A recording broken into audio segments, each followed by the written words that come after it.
अस्सलाम वालेकुम, आप देख रहे हैं खरा सच। मेरा नाम मुबशर लुकमान है और आज का शो बहुत ही मुश्किल है।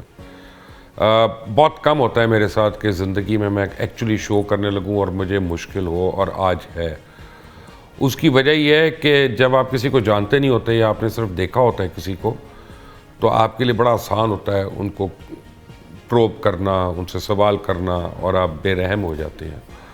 लेकिन जब आपके सामने ऐसे लोग हों जिनको आपने हीरोज़ के तौर पे हमेशा देखा हो और हीरोज़ के अलावा आपके लिए उनकी कोई और यानी कोई काम ही नहीं, और उनका आप ग्रो कर रहे हैं और आपने देखा है कि ये मेरे आइडियल्स हैं, तो फिर उनके मतलब क्या यानी आप इंटरव्यू करें। और मैं ख़ास तौर पे मुझे पता है कि उनका पहला ड्रामा कौन सा, पहली फ़िल्म कौन सी और लास्ट काम कौन सा, तो ये सवाल तो बड़े छोटे हो जाते हैं। तो दो ऐसे आइकॉन्स के साथ मैंने आपको इंट्रोड्यूस करवाना है आज, जो मेरे आइकॉन्स हैं। आपके तो हैं, लेकिन मेरे लिए भी आइकॉन्स हैं, और मेरे लिए बड़े एजाज़ की बात है कि उन दोनों के साथ मैं आज स्टूडियो में हूँ। फिरदौस जमाल, उस्मान पीरज़ादा, दोनों किसी तारुफ के मोहताज नहीं है, दोनों के करोड़ों फैंस हैं, और दोनों की स्ट्रेंथ्स शायद आपको एज अ फ़ैन मुझसे ज़्यादा पता हूँ, और उन लोगों को तो और भी पता होंगी जिन्होंने इनके साथ काम किया। मैंने इनको दोनों को काम करते हुए देखा है। अपनी बहुत छोटी सी उम्र से मैं इनको मुख्तलिफ़ कैरेक्टर्स के लिए मेहनत करते हुए देख के मैं बड़ा हुआ हूँ। और थैंक यू वेरी मच आप दोनों का। हमारे लिए बड़े ऑनर की बात है, मेरी पूरी टीम के लिए, मेरे लिए। और उस्मान के मतलब तो बड़ा आसान है हमारे पास। हम कहते हैं रफ़ी पीर साहब की वजह से ये लोग आगे इस फील्ड में। आप किस बिला वजह आ गया। वो किसी ने कहा है ना कि actors and fools are born, they are not made. तो मैं शायद वो बेवकूफ़ आदमी हूँ जो पैदा हुआ था अदाकार, तो बस आ गए, तो और अल्लाह ने फिर इज़्ज़त भी दी, शुक्र अल्हम्दुलिल्लाह। आप जैसे दोस्त भी बन गए न। हमारे लिए आप हमेशा हीरो रहेंगे, हमारे लिए आप आइकॉन रहेंगे। दोस्ती अपनी जगह पे है, लेकिन जो आपका दर्जा अल्लाह ने आपको दिया हुआ है वो अपनी जगह पे है। शुक्र अल्हम्दुलिल्लाह। शुक्र अल्लाह का बड़ा एहसान है कि उन लोगों में मेरा शुमार कर दिया जो ख़ास लोग हैं। जैसे वो इमाम बख्श नासिख का शेर है ना कि जो ख़ास है वो शरीक गुरोह आम नहीं, शुमार दाना तस्बीह में इमाम नहीं। तो तस्बीह के दाने जो हैं वो गिने जाते हैं, सही बात है, इमाम नहीं गिना जाता। लेकिन इमाम के बगैर तस्बीह मुकम्मल नहीं होती। वाह। तो ऐसे ही इंसानों में भी हैं। उस्मान पीरज़ादा साहब, पाकिस्तान में नॉर्मली बड़ा आदमी बनने के लिए मरना पड़ता है। आप तो ज़िंदगी में बड़े आदमी बन के, कैसा फील हो रहा है इस बात पे? अरे किधर नहीं, बन के हम तो जैसे हैं वैसे ही रहे। नहीं, ये हाँ, तो किरदारों में बड़ा छोटा होता रहता है, लेकिन रियल लाइफ अच्छा देखिए, I don't consider my self. आप कितनी खुशकिस्मती है कि आपकी बेगम भी आपको ऐसी मिली जो आपके काम को सपोर्ट करे, वरना तो नॉर्मली बड़ा सेटबैक होता है। बहुत सेटबैक होता है। हाँ, उनके लिए भी बड़ा सपोर्ट था ही है। भाई हम 5 भाई थे। हमारी माँ की काम का एक थी, ही था वैसे। माँ की ये कोशिश थी कि फलाना ये करेगा, दूसरा ये करेगा, तीसरा ये करेगा। यू नो, मेरे लिए उनका था कि मैं CSS का इम्तिहान दूंगा। तो उनमें से कोई भी बच्चा जो है वो अम्मी की तवक्कुआत के ऊपर नहीं उतरा, बल्कि all of them went into the arts. बल्कि मैं और फिरदौस साहब आपके आने से पहले पता क्या कह रहे थे? हाँ, कि Salman was probably the most creative of the lot. He is brilliant, yes, there is no doubt. हम ब्लड ऑफ हुसैन की बात कर रहे थे उस वक्त। लेकिन शोहरत उस्मान को मिली। हाँ, वो चूँकि he was a very creative person, वो निकल गए। वो इंटरनेशनल बंदा था ना यार, ये was big man. He was the only child जिसको पीर साहब ने ट्रेन किया। When he went into Government College Lahore, मेरे बड़े भाई Salman, so he knew Shakespeare by heart.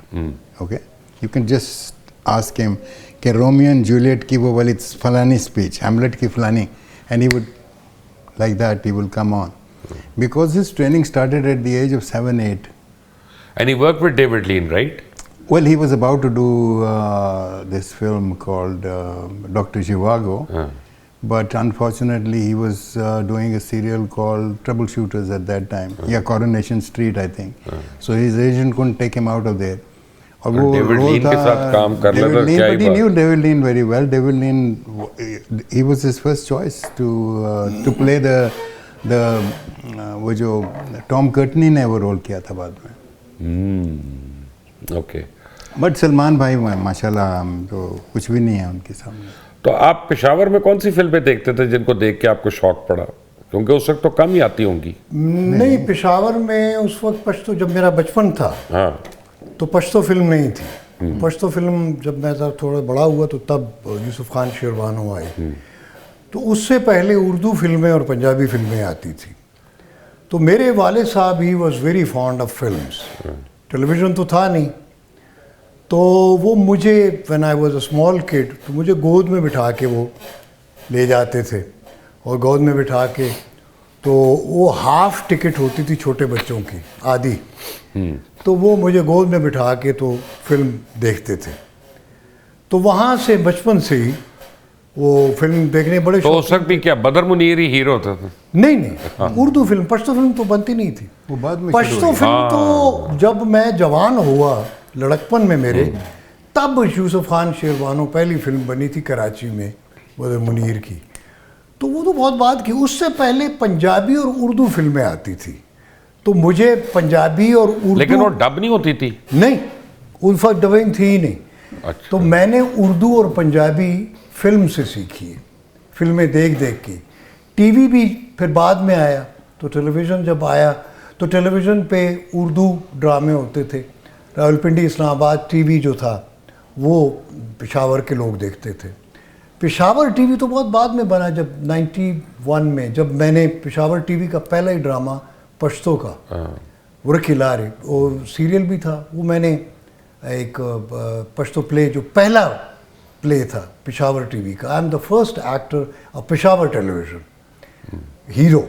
दो you were rejected in your first audition over there, वो पिंडी में, पश्तो के लिए। पश्तो के, चूंकि पिंडी से होते थे, पेशावर टीवी नहीं था।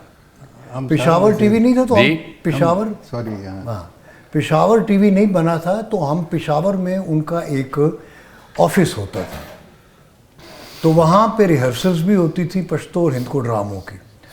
तो वो जब मैं गया पश्तो ड्रामे के लिए, तो वहाँ जो प्रोड्यूसर होते थे लोकल, उन्होंने मुझे, चूँकि एज मेरी कम थी और पश्तो ड्रामों में ज़ाहिर है कि वो ज़रा मिच्योर लोग आते थे, भारी आवाज़ चाहिए थी। भारी आवाज़, आई वॉज वेरी स्किनी, तो उन्होंने कहा चलो बच्चा ये किधर, उसने चलो जाओ, तो फारिग हो फारिग गया, हो। डन। हाँ, तो वो आपका क्या हुआ जी? आप क्या मेरे कह ख्याल रहे है हम सबको शुरू में रिजेक्ट कर दिया गया। नहीं यार, मुझे तो ये कहते थे रफ़ी पीर का बेटा होने का ये मतलब तो नहीं है कि आप भी एक्टर बन जाएंगे, you don't have it in you. ठीक है जी, हम बर्दाश्त कर लेते थे। But I still remember my first play, I still remember my first film. जो पहला प्ले जो मैंने देखा था अपनी ज़िंदगी का, वो था जूलियस सीजर, जो ओपन असलम अजहर साहब का? नहीं, हाँ। ओपन एयर थिएटर के अंदर गवर्नमेंट कॉलेज लाहौर में वो परफॉर्म हुआ था। ज़िया मोहिउद्दीन साहब नए नए राडा से वापस आए थे पढ़ने। ओके। तो ज़िया साहब directed it, it was done in Urdu, वो जो उसकी उर्दू ट्रांसलेशन थी वो की गई थी। आई रिमेंबर नईम ताहिर साहब was playing Brutus, Mohsin Shirazi was Julius Caesar, and California was played by Begum Khurshid Shahid, and Salman, my brother, played Mark Antony in that. So I still remember that play very, very vividly. Friends, Roman countryman, for Brutus is a good man. Yeah. यही वाला? Yes, but he is an honorable man. He is an honorable man. और नईम ताहिर साहब ने सोचा होगा ना, Brutus तो अच्छा आदमी है, डेमोक्रेसी के लिए उसने अपने बाप को मार दिया, या बाप टाइप फिगर को मार दिया, है ना? तो यही उनका थीसिस होगा उसमें। आपने थिएटर किया? मैंने तो बहुत थिएटर किया है, मैं लम्बरा में और ओपन एयर थिएटर, और लेकिन मैंने लाहौर में आके थिएटर किया, क्योंकि पेशावर में तो रेडियो था सिर्फ, या टीवी था बाद में। तो basically I am a radio artist, I am a broadcaster. तो रेडियो का ऑडिशन ड्रामे के लिए दिया था, फिर मैंने अनाउंसमेंट भी की, फिर बहुत सारे टेलीविज़न का मैंने पिंडी से पहला प्ले किया, और पहला ड्रामा मनोर तौफीक उसकी वो, तो मैं एक्स्ट्राज में था। और दूसरा प्ले जो मैंने किया उसमें मैं हीरो था। बदनामी दे टोए तो हिंदको था वो। फिर पेशावर टीवी जब बना तो उसका पहला ड्रामा भी मैंने किया। I was the hero of the Peshawar TV. फिर कर्ज आ गई? नहीं, पहले तो हम टीवी में काम करना चाहते थे। टीवी एक नई चीज़ आया था, 68 की मैं बात कर रहा हूँ।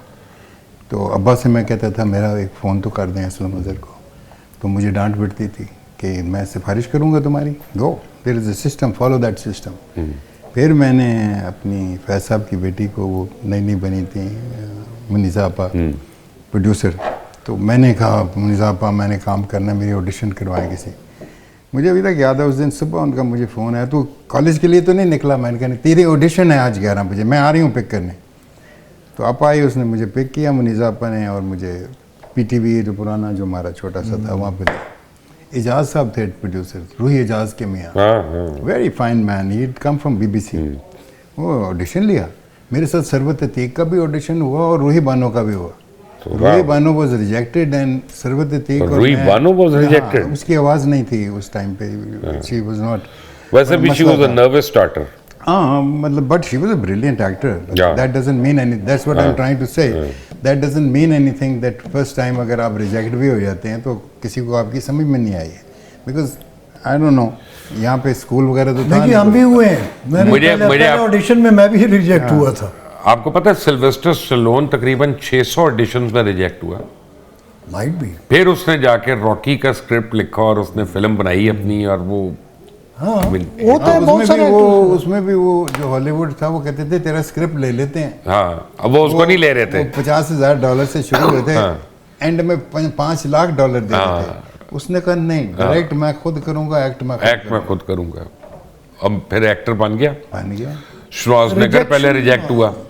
श्वार्ज़नेगर बॉडी बिल्डर था ना। मैरिलिन मोनरो को कहते थे तुम्हारे दांत सही नहीं है।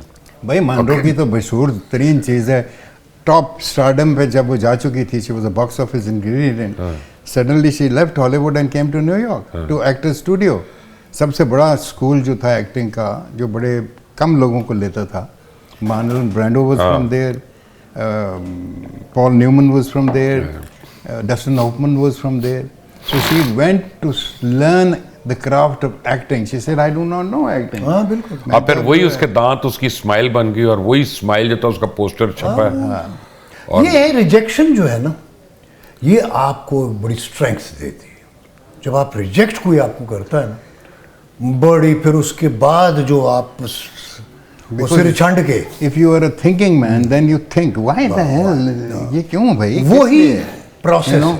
मतलब आजकल हम किसी लड़की को रिजेक्ट करते हो, कहती है नहीं नहीं मेरे से गलत डिमांड्स की थी, मैं नहीं मानी तो इसलिए मुझे तोड़ दिया। आजकल तो ये इल्जाम लगाते हैं। ये तो मतलब है वो उजरे लंग है ना। तो असल में वाकई जब बाद में मैंने सोचा, और जब एक्टर बन गया, एस्टैब्लिश हो गया, तो मैंने फिर सोचा कि मुझे रिजेक्ट क्यों किया गया था। तो तब मुझे ये एहसास हुआ कि हाँ, मुझे उस वक्त नहीं आती थी एक्टिंग। आ जाए इस पे ज़रा सीरियस एक बात कर लें। मैं वो हज़रत अली का कॉल है ना, किसी ने उनसे पूछा कि भाई तुमसे पहले वाले खलीफा क्यों अच्छे, तो उनका मैं एडवाइज़र था और हमारे तुम एडवाइज़र हो, तो इसलिए। तब मैं जब आपसे पहले वाले लोगों के काम देखता हूँ, जैसे असलम अज़हर साहब हैं, ये वो कि जूलियस सीजर लाइव हो रहा है टीवी पे, जो ना ये प्रोग्राम्स लाइव होते थे, ड्रामा भी जो था मैंने लाइव किया, ये प्ले जो मैंने जिसकी राइट, आप लोगों ने बड़ी मेहनत की, लेकिन आपके बाद जो है हमने देखा बतदरीज एक स्टैंडर्ड जो है डाउन होता गया। एक तो वजह यह है कि शायद अदब कम हो गया, जब अदब कम हुआ तो फिर अदब भी निकल गया उसमें से। पहले देखा ना हमारी, अभी हम आपको मैं बता रहा था कि आग का दरिया के मेन शायर थे जालिब साहब, ए वतन हम में तेरी शम्मा के परवाने हैं, और अब है मुबशर लुकमान। ऐसा कोई शायर आके लिख रहा है तो वो तो उसने बैठना ही है, बस वो वक्त का और वो तकाजा होता है, हर चीज़ का एक वक्त होता है। अगर अब ये सिर्फ हमारे मुल्क में क्यों होता है? क्या चीज़? नहीं, हर चीज़ का वक्त हर जगह होता है, इवॉल्व करते हैं लोग। एवोल्यूशन जो है ना वो it all depends on individuals also, क्योंकि मैं अपने बारे में बता सकता हूँ और किसी के बारे में नहीं बता सकता। मैं फिल्म का शौक़ था, फिल्म अच्छी और उम्दा फिल्म कौन सी थी? वो मास्टर्स की फिल्में थी। वो इजीली अवेलेबल भी नहीं थी, क्योंकि ना सिनेमा घर में लगती थी। मतलब फिलिनी की किधर लगती थी यहाँ पे, जॉन ललूश की गुडार्ड की किधर लगती थी, किरू कुरोसावा की किधर लगती थी। हमने ढूंढ ढूंढ के इन लोगों की फिल्में देखी थी, और तब बड़ा मुश्किल होता था, बिकॉज आपके पास इंटरनेट ये कुछ 8 mm के प्रिंट मिलते थे, 8 mm के प्रिंट मिलते थे। एग्जैक्टली हम तो एम्बेसीज को, यानी कि फ्रेंच एम्बेसी को, खत लिखते थे, मिलते थे। यूएसआईएस ने वैसे बड़ी फिल्में दिखा दी हमें कि वो आप मंगाएं, वो मंगाते थे हमारे प्रेशर की वजह से at that time. So we used to watch this good cinema. तो एक सेंस डेवलप हुई थी कि गुड सिनेमा है क्या, you know, that is one of the major reasons why I ran away from film industry. नहीं, लेकिन अब मुझे एक बात बताएं, आपने जैसे रशियन फिल्म मेकिंग को ज़्यादा पढ़ा, ठीक है ना, आपने जॉन पॉल सार्tre वगैरह को पढ़ा, ब्रेख्ट को पढ़ा, जर्मन एंड फ्रेंच, और दोनों आपने भी रशियन आपने नहीं डिप्लॉय किया, और आपने भी फ्रेंच सिनेमा को अपने बीच में नहीं लेके आए। नहीं, वो उसको लाने की उस that just opens the corridors of your mind to appreciate the art which is cinema, cinema art को समझने के लिए। हमारे यहाँ कोई स्कूल या कोई इस तरह इंस्टीट्यूशन कोई नहीं था, so we had to learn from the English film, या जो अच्छी फिल्म होती थी या बाहर की जो होती थी, हमने वहाँ से सीखना होता था। इस बात को कोट करता हूँ मैं, जब पहली पिक्चर दूसरी पिक्चर करने गया श्रीलंका, तो मुझे इल्म नहीं था कि यहाँ पे फिल्म बनती है तो किस नहज की है, क्या है, किस तरह है। तो वहाँ पे हम जब पहुँचे तो जो खातून उन्होंने मेरे अपोजिट साइन की हुई थी as an actress, as a lead, Malini Fonseca, वो बहुत बड़ी वहाँ की स्टार थी उस दौरान में। और स्टार ही नहीं थी, she was a brilliant actress. And उसके पास उस टाइम पे Moscow film festival, London film festival, Taormina, इनके बेस्ट एक्ट्रेस अवार्ड्स वगैरह उसने विन किए हुए थे। तो मैं थोड़ा सा इन ऑ था, मैंने कहा यार I was just a kid, I was just 22 years old। So I thought कि हमने तो अभी तक इनकी तस्वीरें देखी हैं, तो कम से कम 3 दिन बाद ये मेरे सामने होंगी कैमरे पे, तो इनको देख लें जाके स्क्रीन पे कि कैसी ये है, क्या है। तो हमने होटल के बाहर, मैंने टैक्सी वाले से पूछा, मैंने कहा कि जी आप हमें एक श्रीलंकन फिल्म देखनी है। उन्होंने कहा कौन सी? मैंने कहा मालिनी फोंसेका। तो हंस पड़ा। उसने कहा उसकी तो 6-7 लगी हुई हैं, आपने कौन सी देखनी है? मैंने कहा यार मुझे नहीं पता, आप मुझे। वो मुझसे एक सिनेमा घर के बाहर उतार दिया, हम अंदर जाके बैठ गए। तब तक अपने रीजन में हम कुछ हिंदुस्तानी आर्ट सिनेमा जो बनावट और तसन्नुह से भरपूर था वो देख चुके थे, ठीक है। उसमें चंद फिल्में अच्छी भी थी, लेकिन बेइंतहा फिल्में were loaded with this absurd over the top kind of thing that art cinema, in the name of art cinema, show करने के लिए आप उसको कर रहे हैं। तो हम जब वो फिल्म शुरू हुई, फिल्म ख़त्म हो गई, लोग बाहर निकल गए, मैं बाहर ही ना निकल सका। मैंने कहा यार ये हम किन लोगों के मुल्क में आ गए फिल्म बनाने, तो brilliant piece of work, it was no less than any master in the world. मैं वापस होटल आया, अपने गेस्ट रिलेशन को मैंने पूछा, मैंने कहा ये फिल्म किसने बनाई? उसने कहा ऑफ कोर्स लेस्टर जेम्स पीरीज। तो हमने तो नाम भी नहीं सुना हुआ था। मैंने कहा अच्छा, लेस्टर जेम्स का नाम नहीं सुना हुआ था? हाँ, लेस्टर जेम्स पीरीज, वो श्रीलंकन डायरेक्टर हैं बहुत बड़े। तो मैंने कहा ये कहाँ होते हैं? कहने लगी वो इधर ही रहते हैं कोलंबो में। फिर मुस्कुराई, कहती है ये होटल के साथ जो अंदर गली जा रही है दूसरा घर उनका है। फिर मुझे देख के कहती है you want to talk to him, is my uncle. उसने फ़ोन घुमा के मुझे फ़ोन पकड़ा दिया। मैंने तारीफ़ की, मैं कहा सर आपकी पिक्चर देखी है, मैंने पहले नहीं देखी थी, मैं चंद महीने इधर हूँ, अगर कभी वक्त हो तो। उसने कहा हाँ तो मैं तो अपने किचन में हूँ, खाना पका रहा हूँ, आ जाओ इकट्ठे मिल के पकाते हैं। तुम होटल में ही हो ना, तो साथ ही है मेरा घर। ये होता है बड़ा आदमी। हम उसके घर चले गए। उससे मैंने 2 सवाल पूछे। मैंने कहा कि आप मुझे ये बताइए कि आप कब से फिल्म बना रहे हैं? कहने लगे यार मैं लंदन में था, मैं गार्डियन न्यूज़पेपर का एडिटर था, तो मैंने he is an Oscar nominee, आपको पता है? I know that. मैंने कहा अच्छा, तो कहता है मैंने सत्याजित रे की पत्थर पंचोली देखी 1952 में। कहता मैंने जब देखी, मैंने कहा यार ऐसी फिल्म तो मैं भी बनाना चाहता हूँ। तो मैं सब कुछ छोड़ के रिज़ाइन किया जर्नलिस्टिक जॉब से, मैं श्रीलंका गया। मेरा एक दोस्त था, उसके पास पैसे थे, उसने पैसे दिए, मैंने फिल्म बनाई। तो तब से मैं फिल्में बना रहा हूँ। तो मैंने कहा सर मुझे एक बात बताएं, आपकी फिल्में पैसे कमाती हैं? तो उसने मुझे देखा, स्माइल किया, उसने कहा आपने मेरी फिल्म क्यों देखी जाके? मैंने कहा अगर आप माइंड ना करें, मैं आपकी फ़िल्म देखने नहीं गया था, मैं तो मालिनी फोंसेका की फ़िल्म देखने गया था। आपकी फिल्म तो मुझे टैक्सी ड्राइवर ने दिखाई है, he could have drop me at any other commercial type of cinema. तो जोर से हंसा, कहता now you see till the taxi driver of my country knows which film he should take a foreigner to. That's the reason. तब Sri Lanka 96% educated था। हाँ उस वक्त तो एजुकेशन का बहुत बड़ा अमल लेकिन आपको फिल्मों में ज़्यादा नहीं चला, यानी वो सक्सेस रेशो नहीं रहा। एक्चुअली हमारी जो फिल्म थी या ड्रामा भी था उस वक्त का, जब मैं लड़कपन मेरा था, वो बहुत लाउड था और मैं इतना लाउड था नहीं।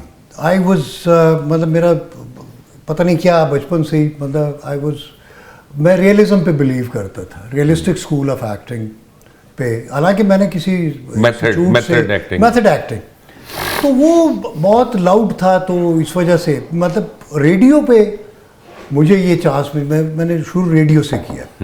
रेडियो पे मुझे ये चांस मिला कि रेडियो पे आप मेथड एक्टिंग कर सकते हैं अपनी ऑडियो से, ऑडियो के साथ खेल के आप अंडरटोन या आप मतलब लाउड भी कर सकते हो जैसे भी।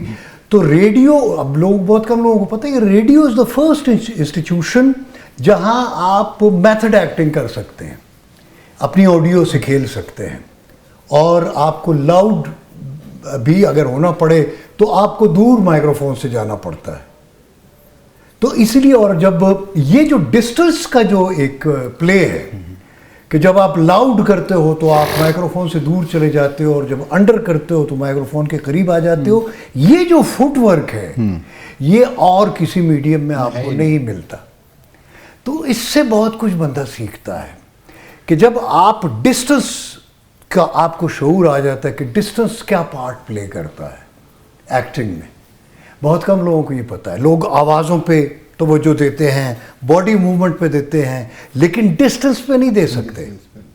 तो डिस्टेंस से अपने, जैसे अब थिएटर है, अब थिएटर में आखिर में बैठा हुआ बंदा भी, हाँ ऑडियो विजुअल है ना, ऑडियो पहले आएगा। आपको आपके जेस्चर और आपकी बॉडी लैंग्वेज ऐसी होनी चाहिए कि वो जो आखिरी बंदा बैठा हुआ है 1000 में से, वो उसको भी समझ आ जाए आप क्या कर रहे हैं। तो वहाँ से आप बॉडी लैंग्वेज भी सीखते हो और आपको ऑडियोग्राफी भी आ जाती है। आपको पता है मैंने फिल्म कब बनाने का फैसला कर लिया? Who inspired me to make a film? Sameena Peerzada. आप पूछे वो क्यों? उस जमाने में सिर्फ गुजरों की फिल्में बनती थी, मार धाड़ वाली, और जब समीना ने बनाई मैंने कहा अगर एक औरत स्टूडियो जाके फिल्म बना सकती है तो हम क्यों नहीं बना सकते? So that was my inspiration. नहीं वो ऑब्वियसली, हालांकि she was better, I mean she did a better film, but still एक इंस्पिरेशन थी वो। नहीं वो बहुत जो पढ़े लिखे लोग असल में जब आए, पढ़े लिखे असल में जाके भी वो फिर भेड़ चाल में फंस जाते हैं। समझता हूँ कि पढ़े लिखे एक बड़ी इलूसिव टर्म है। हमने लेकिन पढ़े लिखे से ये सेंसिबल लोग थे। हाँ सेंसिबल। आपको मैं बात बताता हूँ, अपनी मजबूरी बताता हूँ। अब मैं कितने अरसे से आपको कह रहा हूँ कि फिल्म लिखते हैं, मैं अभी तक क्यों किसी राइटर से नहीं लिखवा रहा फिल्म? इतने साल हो गए। Make a guess. I refuse to commission a writer जिसने सिनेमा में खुद फिल्म नहीं देखी, जो टीवी पे देख के मुझे बता रहा है मैं फिल्म का स्क्रिप्ट, जिसने फिल्म लिख के शूट नहीं की, रिलीज नहीं की। नहीं, जिसने सिनेमा में देखी नहीं उसको क्या पता लार्जर देन लाइफ क्या होता है। ये सारे जितने मीडियम है ना, इनका अपना अपना क्राफ्ट है, अपनी अपनी टेक्निक्स है।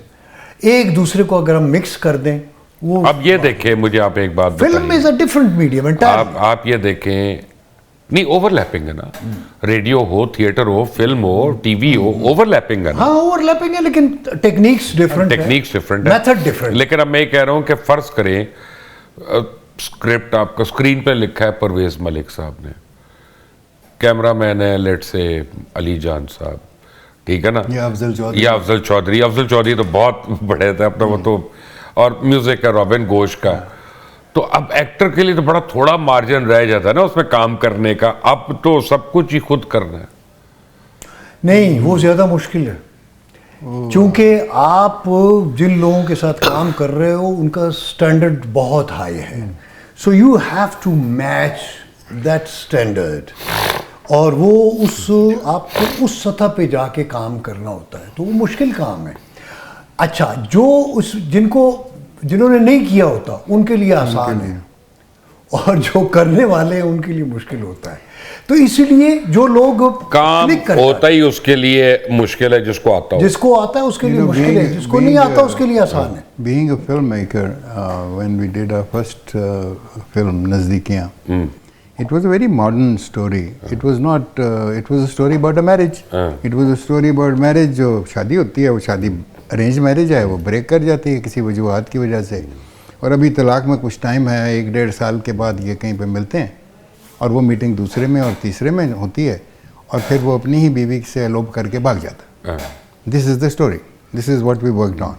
आई पर्सनली फील कि अगर आप एक स्टोरी जो आप जिस पर काम करने लगे, अगर आपको ईजीएस्ट वे में उसको एक्सप्लेन ना कर सके, never touch that story, you know, because to make audience जो बैठी हुई है आपकी, जो देखने आया है आपको, उसने अपनी पूरी कमिटमेंट की है, उसने प्लानिंग की है कि जी मैं फ़लाने दिन जाऊंगा, मैं एडवांस में टिकट बुक करा लूँ, रश पड़ा हुआ है या नहीं है, क्या है, वो मोटर कार में बैठा है, बीवी ली है, बच्चे लिए हैं, वो वहाँ पे पहुँच गया है और पहुँच के उसने सारा पॉपकॉर्न वगैरह लेके वो बैठ गए।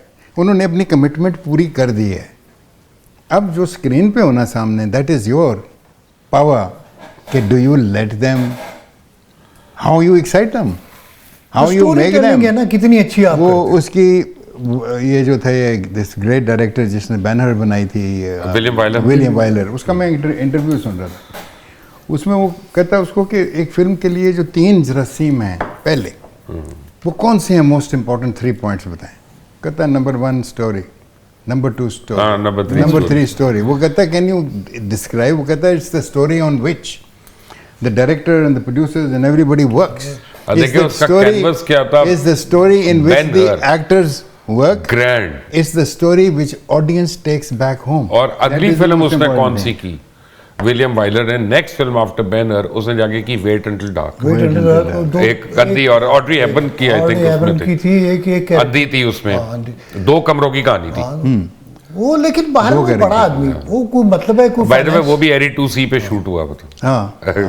हाँ, नजदीकियां भी एरी 2C पे शूट हुई थी। असल में बड़ी फिल्म या बड़ा ड्रामा बनाने से कोई बड़ा नहीं बनता, बड़े लोग पैदा होते हैं, जिस तरह हम कहते हैं actors and fools are born, they are not made. इसी तरह ये बड़े लोग जो है ना, ये पैदा होते हैं, ये बनाए नहीं जाते। वैसे मेरा ख्याल है कि एक्टर्स कैन बी मेड, बड़ी लोग पी काटते हैं तो रोल करते हैं, वो आपकी बात सही है, लेकिन वो उसमें कि जो एक्टर एक अल्लाह ताला ने जिस तरह ये कह रहे हैं कि टैलेंट दे दिया, एक आप पैदा हुए हैं उस टैलेंट के साथ, यू नो, अब उस टैलेंट को चैनल किस तरह करना है, उसको चैनल करने के लिए प्रैक्टिसेस हैं। नहीं, मुझे तो मौका मिला, मैं नहीं कर सकता, मैं एक्टर नहीं बन सकता, उसकी वजह है कि मैं अपनी अना नहीं मार सकता। वो रोल करने के लिए सबसे पहले तो वो करना है, इसीलिए कहते हैं ना actors and fools are born, they are not made. तो मैं I am not a good actor. आप अपनी ईगो को नहीं मार सकते। तो आप मैं तो मान रहा हूँ, को और मानेगा नहीं। हमने तो कई बार सरेंडर किया है अपनी ईगो को, क्योंकि आपको तो ये भी पता होगा कि यार ये स्क्रिप्ट भी बकवास है, डायरेक्टर भी नालायक है, फिर भी मैं कर रहा हूँ। तो ठीक है, मजबूरी है ना जी।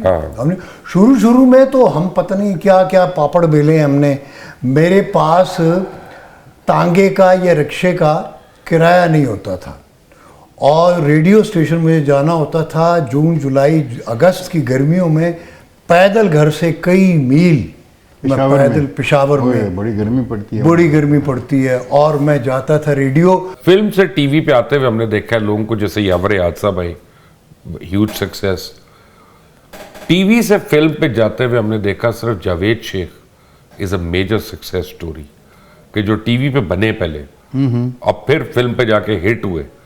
नहीं, मैं खुद हिट हुआ जाके नहीं, लेकिन आपने पहले थिएटर भी किया हुआ था ना, और रेडियो भी किया हुआ था ना, थिएटर भी किया। आपका एक स्कूल ऑफ थॉट आ रहा था ना, बिल्कुल, वो एक चेंज चल रही थी। वो तो अनकहीं से शुरू हुआ यहाँ पे, और यू नो वो जाके चीफ साहब बना रहे, एंड एज अ डायरेक्टर, तो नो फॉर्मल स्कूलिंग उस तरह की जिस तरह का आप कह रहे हैं, वो भी तो जीनियस लोग हैं ना, वो छोटे लोग तो नहीं है। एक्चुअली एक्सपीरियंस तो मेरा बड़ा है, इसका कैमरामैन का बड़ा है, प्रैक्टिस और मेहनत। हमारे यहाँ पे बहुत कुछ करवा दे। हमारे यहाँ रवायत रही है, चाहे वो क्लासिक, हमने कौन सी इंस्टीट्यूशन, क्लासिक मौसीकी हो, चाहे वो मतलब उस्ताद और शागिर्द का जो सिस्टम है ना, उसने अपनी औलाद को ज़रूर दे दिया, लेकिन मैं और आप जिनको हम मताई कहेंगे, वो अगर उसके पास शागिर्द हैं तो उसको नहीं दिया उसने खुशी से, चंद चीज़ें दी बट असल टोटे चुप करके रखे। आपको अगर शागिर्द चोर अच्छा हुआ तो उसने चुरा लिया, अदरवाइज उस्ताद जी अब देखे नहीं, लेकिन लोगों को ठेस होती थी। जैसे फरूक बशीर साहब थे ना, क्लासिकल प्रोग्राम करते थे पीटीवी पे, हाँ, तो उनको मैं देखता था, ये पीछे बांसों वाला बाजार में ना वो सितार बनाने वाला था, उसका नाम मैं भूल रहा हूँ, उसके पास आके सितारें सीखते थे, हाँ, बजाते थे, क्योंकि उन्होंने क्लासिकल शूट करना था उस तरह से। तो वो क्राफ्ट में खुद भी घुसते थे ना ये लोग, उस जमाने जरूरी होता है। जैसे ख्वाजा खुर्शीद अनवर तो माचिस की डब्बी और उससे म्यूजिक कंपोज करते थे। ठीक मैं हमेशा अब्बा को अंदर बोलता था वो अंकल आए हैं जो माचिस की डिब्बी बजाते हैं। ख्वाजा खुर्शीद अनवर, खुर्शीद अनवर साहब। सुन मंजली दी मिथड़ी टान है। अब वो लेकिन चूंकि वो माचिस की डिब्बी नहीं बजाया, उसके अंदर कितने साज होंगे। एक्चुअली हमें लग रहा है वो माचिस की डिबिया बजा रहा है, उसके अंदर क्या क्या बज रहा है। अच्छा, कितना हौसला चाहिए बड़े नाम को ना करते हुए कि ये तुम्हारे लिए नहीं है। क्या मतलब? जैसे मैडम नूरजहां ने सारी उम्र कोशिश की, रॉबिन कोश ने उनके साथ गाना नहीं किया, उनका मेरे गानों के लिए सूटेबल आवाज़ नहीं है, मुझे लड़कियों की आवाज़ चाहिए। मैडम नूरजहां के पूरे करियर में रॉबिन साहब के साथ कोई गाना नहीं। तो उस लेवल पे आके, यानी आप व्हेन यू से नो कि यार मैंने क्रिस्टोफर प्लमर को नहीं लेना इस रोल के लिए, रॉबर्ट डी नीरो को नहीं लेना, ये कितने लोग आप लोगों को मिले हैं अपने सफ़र में? होते हैं, कम होते हैं, लेकिन होते ज़रूर हैं कि जो भेड़ चाल में नहीं चलते, इसीलिए वो यूनिक लोग होते हैं और बड़े लोग कहलाते हैं। इंडिया में वो म्यूजिक डायरेक्टर थे, क्या नाम था, जो टोपी पहनते थे? ओपी नैयर। ओपी नैयर। उसने कभी उनके साथ गाना ही नहीं किया, लता के साथ, क्योंकि वो आशा का मियाँ था। आशा भोसले से शादी की हुई थी उन्होंने। अच्छा? लता की पीक थी, आशा भोसले को बनाने वाला वो था। अच्छा, I didn't know. Asha Bhosle को तो बनाया ही ओपी नैयर ने था। बट आशा भोसले ने 3 शादियां की हैं। हाँ। तीनों म्यूजिक डायरेक्टर से अपने अपने एरा के, चाहे वो आर.डी. बर्मन हो, चाहे ओपी नैयर हो, और एक और भी था। ये तो हमें तरकीब आती नहीं थी, वरना मैं भी वही कर लेता हीरो बनने के लिए, नहीं आती थी ये तरकीब। तो वो इसीलिए हम कहते हैं ना कि वो किसी का सहारा लेके हम एक्टर नहीं बने, अपना यानी टैलेंट पे। लेकिन अब देखा ना, फिरदौस जमाल है, उस्मान पीरजादा है, और मैं बाय द वे मैं बड़ा फैन सैकड़ों लोगों का, सिर्फ इन 2 का नहीं, जो यहाँ पे नहीं भी मौजूद। मैं एक्चुअली क्रिएटिव आर्टिस्ट का मैं बहुत बड़ा फैन हूँ, वो हमारी ज़िंदगी का हिस्सा है। हमें वो they give us reasons to laugh and to cry and to think, you know, उनकी वजह से हम देखते। लेकिन आप सारों को मिलकर ये ख्याल नहीं आया कि एक इंस्टीट्यूट हम बनाएं जहाँ पे अपना टैलेंट हम आगे मुंतकिल कर सकें। ये इंस्टीट्यूट उस तरीके से तो नहीं बनाया मैंने तो। मैं हमेशा जब काम करता रहा हूँ, डायरेक्ट और प्रोड्यूस, और जब लिख रहे होते हैं, I have lot of young people work with me. नहीं, इस वक्त इंडस्ट्री का फायदा होना चाहिए ना, जैसे पुणे इंस्टीट्यूट नहीं, तो इस वक्त इंडस्ट्री के अंदर टॉप लाइन के ऊपर काम कर रहे हैं वो बच्चे, you know, they were trend on the job. बात ये है कि हमारे जो इंस्टीट्यूशंस थे, रेडियो ख़ास तौर पे, वो एक्चुअली स्कूल ही था। इसी तरह टेलीविज़न जो था वो स्कूल ही था एक तरीके से। थिएटर जो था नहीं था। तो हमारे ये जो मीडियम्स थे, ये सारे के सारे ये इंस्टीट्यूट्स थे। फिरदौस भाई, उसमें तो वो क्या है जिसको मौका मिला। मुझे गेट से अंदर नहीं जाने दिया, गेट पास नहीं था, तो मैं अंदर ही नहीं जा सका। अमानुल्लाह इस टीवी पे कभी नहीं बन सकता था। उमर शरीफ साहब जो थे, वो कितनी बारी जब भी गए बैन ही हुए। नहीं, लेकिन मेथड, आपको मेथड का पता कहानी हॉलीवुड तक इसी तरह की कहानी है। इसी तरह स्पीलबर्ग 17 साल की उम्र के अंदर नहीं जा सकता था स्टूडियो में, फिर गेट क्रैश करके गया। उस तरह की टोपी उसने ली, उस तरह का कोट पहना, उस तरह का ब्रीफकेस लिया और वो चुप करके स्लिप इन हो गया। उसके बाद वो लिव किया वहाँ पे 13 महीने। एक कमरा भी खाली था, उसके ऊपर अपना नाम रख के फिट हो गया। जब सिक्योरिटी को पता लगा तो कोहन था उस टाइम पे प्रेसिडेंट ऑफ द यूनिवर्सल, उन्होंने बुलाया, उन्होंने कहा पकड़ लिया इसको, तो जी ये तकरीबकार बच्चा था, ये तो उसको हम पुलिस को। उन्होंने कहा नहीं पहले मुझे, I want to meet him, कि मैं इतने पैसे देता हूँ अपनी सिक्योरिटी को, उसके बावजूद ये बच्चा जो है ये 12 महीने 13 महीने सर्वाइव किया है स्टूडियो के अंदर। उन्होंने बुलाया, उसने कहा कौन है तू? उन्होंने कहा मैं फिल्म मेकर हूँ। उसने कहा क्या बनाया? उसने बनाई थी अपनी बिल्ली का बरियल बनाया था, अपनी बहन की बर्थडे बनाई थी, वो दिखाएं। उसने कहा okay I hire you and that is that kid brought so much of money and made so many great films with Paramount biggest Studios. filmmaker of the world. Biggest filmmaker of the तो world. ऐसे ही होता है, हाँ, ये ये होता कोई नहीं, वो बड़ा आदमी पैदा बड़ा नहीं होता, वो तो सीखने गया था कि लोग एडिट किस तरह कर रहे हैं, ये शूट किस तरह हो रही है, बन किस तरह रहा है, ये सारे का सारा वो तो अल्लाह की जो मर्जी होती है।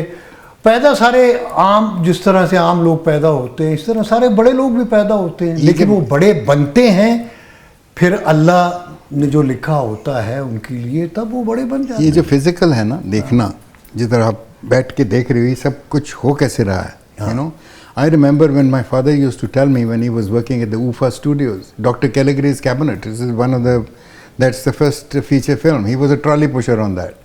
ही saw Fritz Lang direct Metropolis, the first science fiction film, पीछे खड़े होकर देख रहे हैं कि कर की रहा है बंदा, यू नो। तो लर्निंग कैपेसिटी आपकी बढ़ती है जब आप फिजिकली इस काम जब के खुद अंदर जाते इन्वॉल्व हो हो।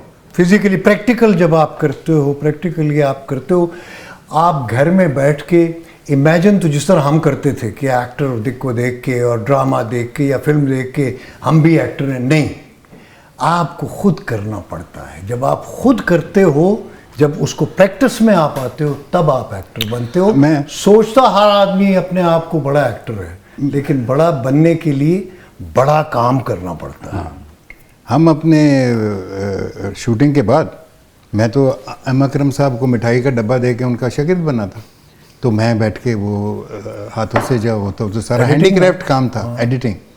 आई know the craft of editing, that was the reason that I could write and direct. मैं जुल्फी साहब के साइड पे बैठा हुआ हूँ। अच्छा, ज़ेड जुल्फी की, क्योंकि हम उनसे बड़ा एडिटर मैंने नहीं देखा अपनी जिंदगी में। ये एम अकरम जो था बहुत बड़ा डायरेक्टर बहुत बड़ा था। बट एनीवे, उस्मान पीरज़ादा आपका, फिरदौस जमाल साहब आपका बहुत बहुत शुक्रिया, आप लोग आए यहाँ पे।